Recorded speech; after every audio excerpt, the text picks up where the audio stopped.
ನಮ್ಮ ಪಕ್ಷದ ಎಲ್ಲ ಮುಖಂಡರಿಗೆ ಮತ್ತು ಇಲ್ಲಿ ಉಪಸ್ಥಿತರಿರುವ ನಮ್ಮ ಮಾಧ್ಯಮದ ಎಲ್ಲ ಪ್ರತಿನಿಧಿಗಳಿಗೆ ನನ್ನ ಹೃತ್ಪೂರ್ವಕವಾದಂಥ ಪ್ರಣಾಮಗಳು. ತಾವೆಲ್ಲರೂ ಈ ಒಂದು ಪತ್ರಿಕಾಗೋಷ್ಠಿಯಲ್ಲಿ ನಾವು ಕರೆದಿದ್ದ ತಕ್ಷಣವೇ ಬಂದಿದ್ದೀರಾ, ಅದಕ್ಕಾಗಿ ನಿಮಗೆ ಒಂದು ಕೃತಜ್ಞತೆಗಳನ್ನು ಸಲ್ಲಿಸಲಿಕ್ಕೆ ಇಷ್ಟಪಡ್ತೀನಿ. ದಸರಾ ಮುಗಿದಾದ ನಂತರ ಇನ್ನೂ ಒಂದು ಹಬ್ಬದ ವಾತಾವರಣ ಇತ್ತು, ಅದಕ್ಕಾಗಿ ಸಾಮಾನ್ಯವಾಗಿ ಈ ಸಮಯದಲ್ಲಿ ಜಾಸ್ತಿ ಏನು ಯಾರು ರಾಜಕೀಯ ಮಾಡೋದಿಲ್ಲ, ಅದಕ್ಕಾಗಿ ಆ ಒಂದು ಸಮಯಕ್ಕೆ ಒಂದು ಸ್ವಲ್ಪ ಟೈಮ್ ಕೊಟ್ಟು ನಂತರ ಈ ದಸರಾ ಹಬ್ಬದಲ್ಲಿ ನಡೆದಿರುವಂಥದ್ದು ಕೆಲವು ಬೆಳವಣಿಗೆಗಳು ಮತ್ತು ಜೊತೆಗೆ ಈ ಒಂದು ಪ್ರಸ್ತುತ 2-3 ದಿನದಿಂದ ನಡೆದಿರುವಂಥದ್ದು ಕೆಲವು ಘಟನೆಗಳ ಬಗ್ಗೆ ನಾವು ಪತ್ರಿಕಾಗೋಷ್ಠಿ ಮಾಡಬೇಕು ಅಂತ ನಾವೆಲ್ಲರೂ ತೀರ್ಮಾನ ಮಾಡಿದ್ವಿ. ಪ್ರಥಮವಾಗಿ ಎಲ್ಲಕ್ಕಿಂತ ಮುಖ್ಯವಾಗಿ ನಿಮ್ಮೆಲ್ಲರಿಗೂ ಗೊತ್ತಿರೋ ಹಾಗೆ ನಮ್ಮ ಮೈಸೂರಿನಲ್ಲಿ ಸಾಮಾನ್ಯವಾಗಿ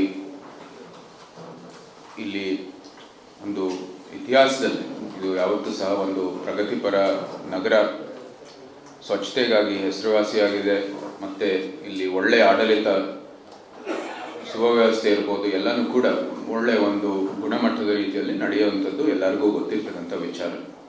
ಆದರೆ ಇತ್ತೀಚೆಗೆ ಇದೆಲ್ಲನೂ ಕೂಡ ವಿಫಲ ಆಗ್ತಾ ಇರೋದು ನಾವೆಲ್ಲರೂ ಗಮನಿಸ್ತಾ ಇದ್ವಿ.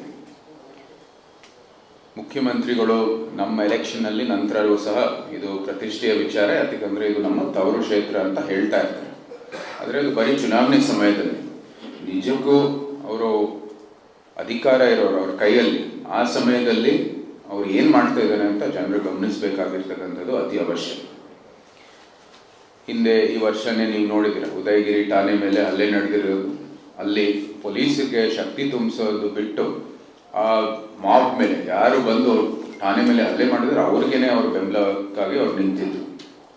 ನಂತರ 390 ಕೋಟಿ ಒಂದು ಡ್ರಗ್ಸ್ ಏನು ಉತ್ಪಾದಿಸುವಂಥದ್ದು ಏನು ಕೇಂದ್ರ ಇತ್ತು ಮೈಸೂರಿನಲ್ಲಿ, ಮಹಾರಾಷ್ಟ್ರ ಪೊಲೀಸ್ನವ್ರು ಬಂದು ಇದನ್ನ ಪತ್ತೆ ಮಾಡಿರೋದು.